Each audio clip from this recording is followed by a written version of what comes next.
Para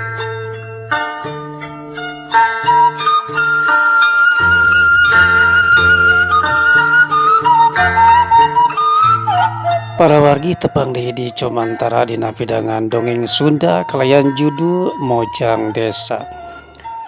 Denget ieu rupina parantos dugi ka ngagarap episode anu ka-20. Sumangga wilujeng ngabandungan.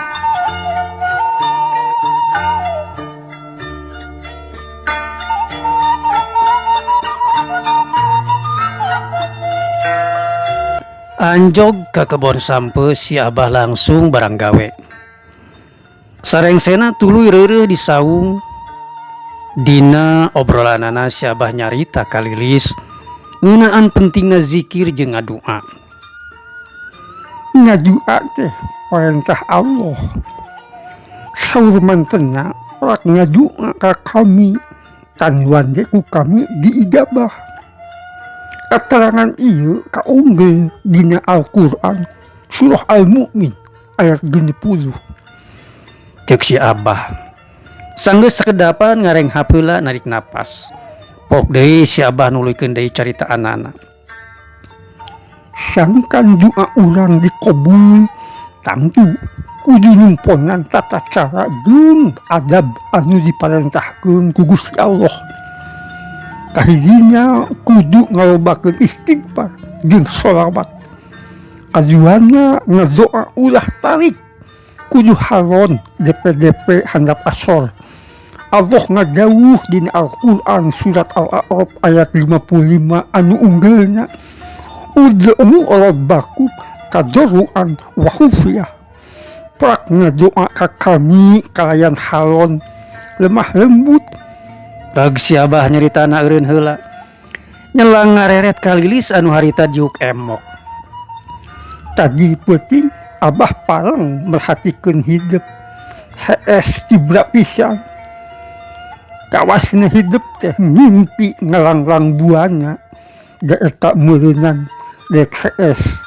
Tu ngadoa heula. Mohon Abah hilap. Dari atunuh rupina siang capek tos pelajaran praktek olahraga. Tah disemet ayeuna mah kaje mulek sare teh kudu tarapti ulah elat ngadua heula baca palak binas. Mohon Abah insyaallah diastokeun pituah Abah ku Lilis. Tong kaliwat mulek sare teh maca palak binas tuluy tiupkeun kana dampareungeun sarta usapkeun kana beungeut jeung sawak-awak. Gitunya Abah. Iya, eta teh sunnah Rasul. Maksudna supados naon eta teh?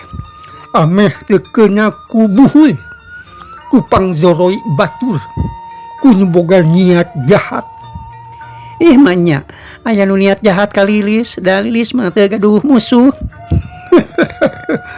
Begitu seneng. Hidup teu ngarasa boga musuh, tapi hidup boga rupa. Maksud Abah? Lilis bener-bener teu paham kana maksud omongan si Abah. Iya seneng, kanu gelis mah sok loba lalaki anu bogoh, teu wara teu kolot, tapi disagigieun loba lalaki anu bogoh oge, eta bakal loba awewe anu kekih.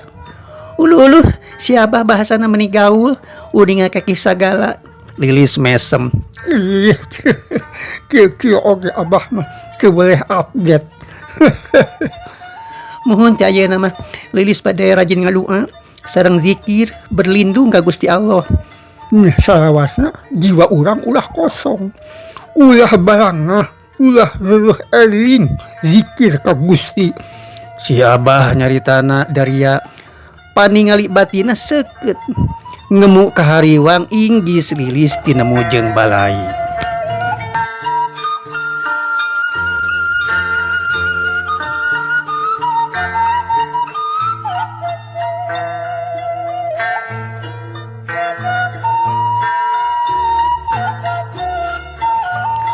Bareng jeung kaayan Lilis anu harita keur gunam catur jeung si Abah.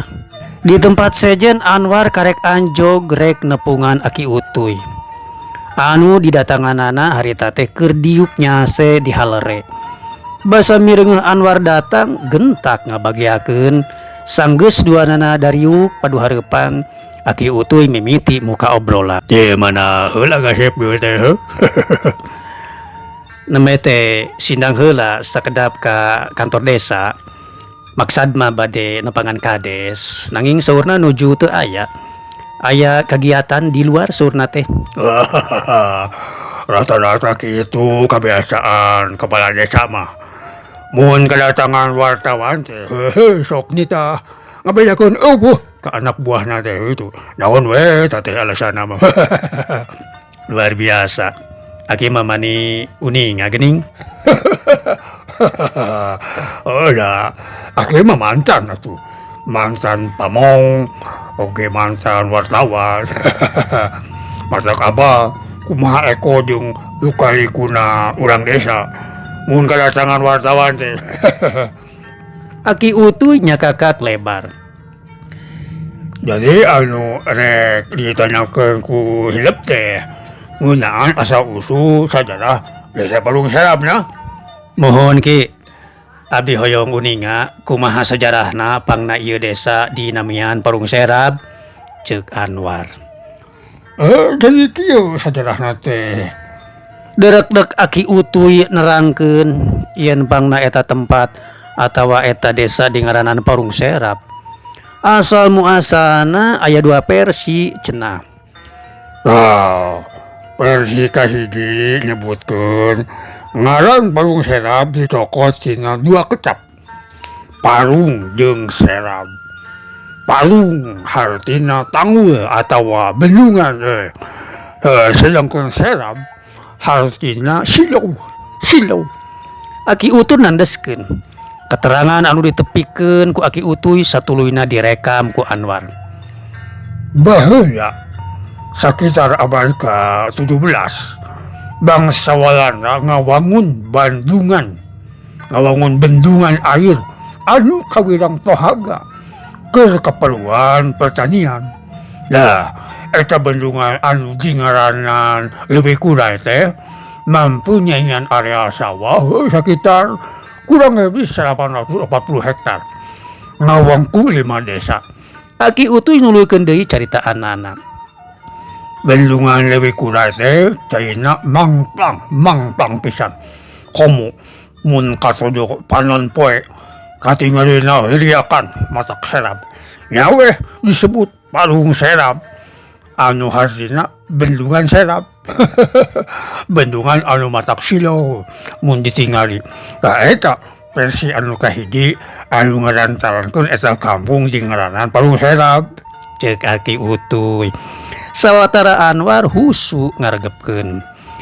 Memeh neruskeun ngabahas versi anu kadua ngeunaan asal usul sajarah ngaran desa Parung Serap.